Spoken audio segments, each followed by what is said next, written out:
iOS 17, how to change ringtone on iPhone. Want to give your iPhone a fresh new sound? Here's how to change your ringtone in iOS 17. Open the Settings app, tap Sounds and Haptics, tap Ringtone.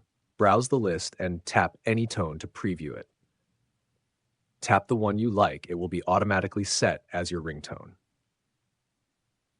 Want a custom ringtone? You can buy tones from the Tone Store option at the top of the ringtone menu, or create your own using GarageBand.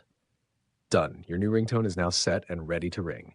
Like and share if this helped. Follow for more iPhone tips.